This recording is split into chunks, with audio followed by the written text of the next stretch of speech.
to this review of LEGO Ninjago Legacy Set 70668 Jay's Stormfighter. This set has 490 pieces and is rated for ages 9+. This set has 4 minifigures, a little side build, and of course the jet fighter thing itself, which has some interesting features which we'll get into later.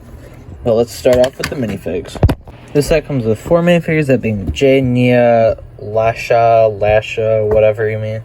And then, of course, Pythor, which is probably the coolest just because Pythor as a minifigure looks really good. But yeah, let's start with the Ninja first.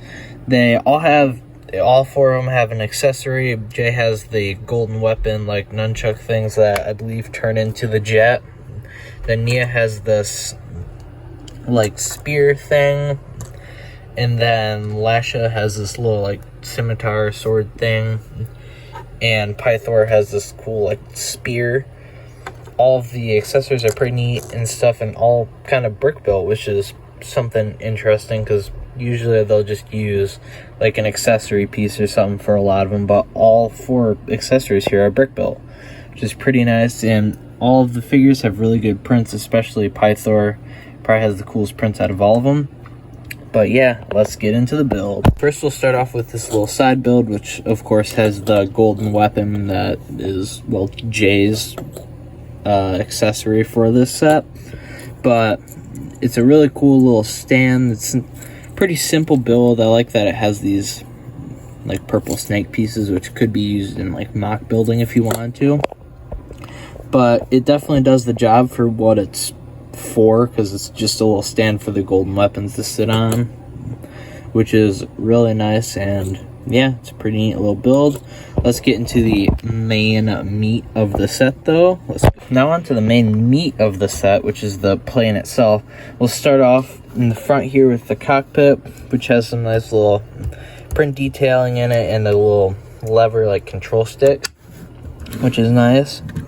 I love the use of these, like, lightning pieces and stuff on the front, just for a bit of added detail and showing that Jay's, like, the lightning ninja or whatever. And there are some stickers throughout the set, probably about half a dozen or so. Didn't exactly count, but it's not terrible. They're not too annoying. And the bottom doesn't look horrible either. I mean, it's definitely not, like, amazing looking, but you're not really going to be looking at that all the time unless you put it on, like, a high shelf where you can only really see the bottom. Then that's not really a problem. Now moving on to, like, the main body portion. I think it looks really good overall. This middle section is kind of ugly, but it's required for the play features, which we'll go over in a second.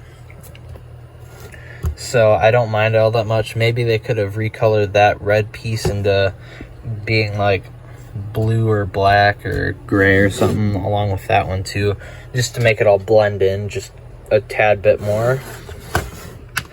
But now we'll just take a quick look at the back, which doesn't look bad either. It would have been neat if they had some, like, orange or blue studs to go in there to represent, like, thrust. That's always cool when they include that, but they didn't, unfortunately, on this set. Which is, I mean, it's fine. I don't really care all that much. And you're not really going to be looking at the back all that much, probably, depending on how you have it displayed. But I think overall there's some nice details in the back, like those, like, gold studs there, which are pretty nice. Those little white 2x2 circular pieces are a little bit ugly and don't make a lot of sense, but it's forgivable.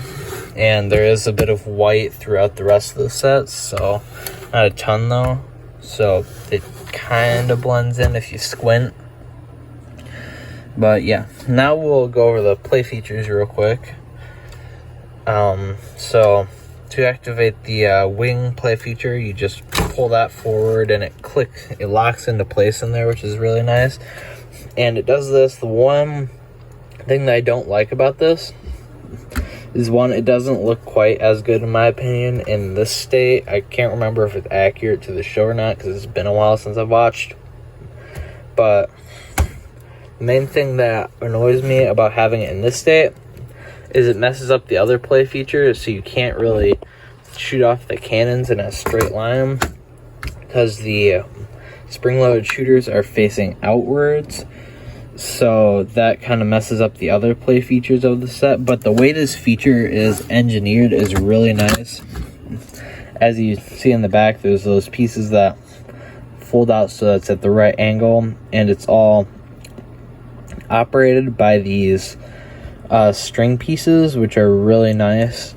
And it's just a really cool like build overall, and the build experience is really great.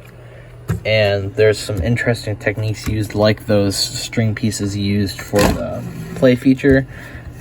And unfortunately, it doesn't go back into place when you push it back, but it's easy enough to just snap them back.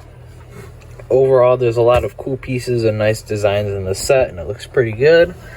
And yeah, I'd recommend getting it if you can find it for a really good price, probably used, because it's retired at this point, which can be annoying, but it's like you're not missing much if you don't have it, but if you do have it, it's a nice set to have because it's just pretty cool overall. So yeah, that's about it. Have a good one. I'm gonna go build a cloak. Bye.